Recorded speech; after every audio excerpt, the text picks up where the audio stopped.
Mañana con 17 minutos, esto es Imagen Empresarial y me da mucho gusto saludar esta mañana a Juan Carlos Molina, el director general de GS1 México, y Juan Pablo Gómez, el director de Desarrollo de Productos y Servicios de GS1 México. ¿Cómo están? Buenos días, gracias por tomar la videollamada. Buenos días, Rodrigo, ¿cómo estás? Espero que muy bien. Muy bien, pues Hola Rodrigo. arrancando la semana con un poco de frío, pero con mucho ánimo y sabiendo, pues más bien entendiendo, pues qué viene en términos de la carta aporte, cuándo va a empezar a operar y sobre todo, pues qué han hecho en GS1 que están muy especializados desde hace mucho tiempo en todo lo que tiene que ver con trazabilidad, evidentemente con el uso de tecnología para la misma, etcétera. Gracias, Rodrigo. Bueno, déjame comentarte que efectivamente en el tema de cartaporte hemos avanzado mucho. Hace unos 5 meses salió el tema de cartaporte y nosotros hemos venido trabajando con la industria, hemos venido trabajando tanto con el retail como con el sector manufactura, fabricante, en el tema de cartaporte. Hemos tenido reuniones de trabajo, creamos un grupo de trabajo para este tema en específico, en el que también participaron las asociaciones del transporte, las asociaciones de los PACs, que son muy importantes, y hemos venido desarrollando este estándar, y hoy te puedo decir que después de varias sesiones, hoy tenemos un estándar que GS1 ya tiene listo para el uso de todos nuestros asociados y de los que no también, porque es un estándar que es para toda la industria. Claro. Juan Pablo, ¿qué significa la carta aporte? Es decir, en términos de la implantación, ¿qué es lo que tienen que tener en cuenta? Por ejemplo, un hombre camión que está transportando o una compañía minorista que va a transportar, ¿qué significa y qué le van a requerir ahora? Sí, mucho gusto Rodrigo, buen día. Básicamente para aquellas personas que apenas están enterándose del tema o se están conociendo sobre el tema de cartaporte, básicamente son nodos de información, es decir, con elementos de información que tienen que entregar al momento de crear un CFDI. Básicamente son de dónde nace, dónde sale el producto, hacia dónde llega el producto, qué productos estoy transportando y dependiendo del método de transporte, básicamente empiezas a agregar los elementos de información del medio de transporte. Principalmente para el hombre camión, debes entregar la información de qué vehículo estás usando, cuál es el conductor que está llevando esa mercancía y por último, si la información del camión es de manera de propiedad o es rentada. Estos elementos se tienen que entregar al momento de crear el CFDI del servicio y posteriormente se genera el complemento de carta aporte. Claro. Juan Carlos, ¿eso quiere decir que una autoridad, por ejemplo, una carretera federal, puede detener, vamos a pensar, a un camión que está transportando electrodomésticos? ¿Y cómo, en qué formato muestra, digamos, la cartaporte a esa autoridad? Uno, y dos, ¿qué tiene que tener? Porque finalmente lo que decía la jefa del SAT, o lo que dice más bien, es que esto, bueno, ayuda a disminuir el contrabando. ¿Cómo lo observas y qué va a ocurrir?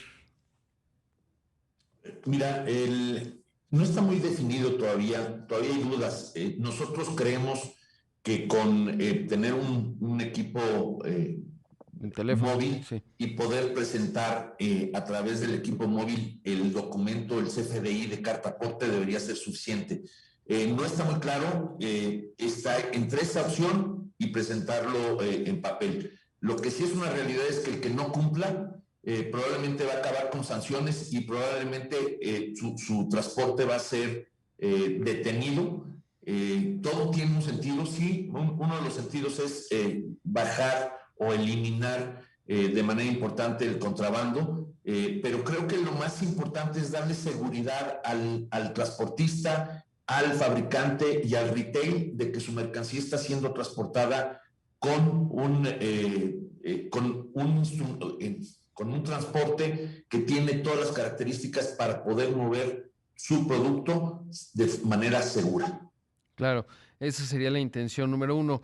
Juan Pablo, ¿cuál es el reto en términos de la implantación? Es decir, ¿en dónde radica la dificultad, digamos, de tener los formatos y de adecuarlos a lo que está requiriendo la autoridad?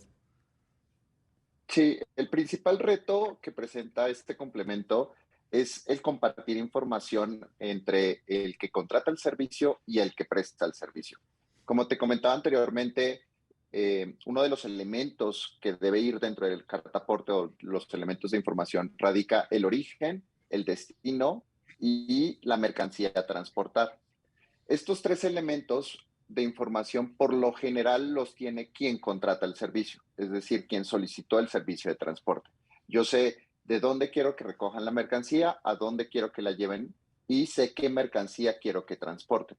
Los otros tres elementos de información que ya corresponden a dónde o por qué medio se va a llevar la mercancía, tomando el ejemplo de hombre camión, que corresponden al camión, a quién va a manejar ese camión y si es de propiedad o es arrendado, esa información la tiene el transportista. Entonces, para poder cumplir con la regulación, lo que necesitamos es que haya un intercambio de información entre el fabricante y quien presta el servicio. Esta comunicación, digamos, se vuelve difícil cuando ya lo escalas a toda la economía del país, ¿no? Porque estás hablando de cientos de miles de hombres camión recibiendo esa información, de cientos de fabricantes o personas que contratan el servicio o empresas que contratan el servicio entregando esta información. Entonces, ya cuando empiezas con temas de escalabilidad es donde este intercambio de datos en estos elementos presenta un reto. Claro.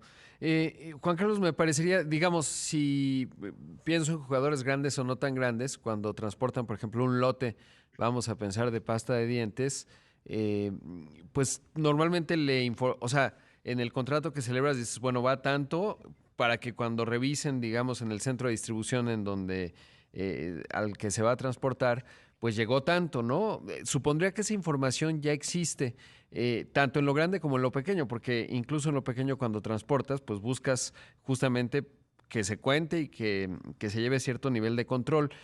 ¿Cómo se adapta el formato? Porque esos datos, pues teóricamente ya deberían estar disponibles, ¿no? Está en el interés de todos los jugadores. Tanto el camión también, el hombre camión incluso, para que no digan, oiga, llegó de menos, ¿no? Se perdió en el camino. Así es. El formato ya existe, definitivamente los datos ya existen, que eso es la parte más importante. No estás poniendo datos adicionales, lo único que estás dándoles orden a los datos. Efectivamente, todos los fabricantes trasladan mercancía de un punto a otro, ya sea por venta o porque lo mueven de su fábrica a sus almacenes en el interior del país, y lo hacen a través de documentos de traslado de mercancía que son documentos internos. Claro. Lo que busca hoy el cartaporte es que ese documento tenga un tema oficial que le permita al fabricante asegurar que su mercancía es de él y va al segundo punto, que es pues un retail o puede ser un siguiente almacén suyo. Eso es lo que busca realmente. Y los datos, te digo, ya existen. Lo único es buscar ponerlos en un formato estándar, que en eso nos especializamos en GC1, en el tema de los estándares, donde logremos que el campo A siempre diga orden de compra o siempre diga posición de traslado o número de SKU, y la posición B diga cantidad, etcétera, ¿no? Y de esa manera siempre poder llenar en el mismo documento, el mismo campo, con la información requerida. Claro. Y no partir de que hay fabricantes que te van a mandar la información a ti, transportista, de una manera y a ti, retail, de otra. Buscar Claro. el estándar. Creo que eso es lo más importante y es lo que le puede dar Esa es la clave. al país un beneficio importante en costos. Sin duda lo creo. Muchas gracias a ambos por hablar de este tema.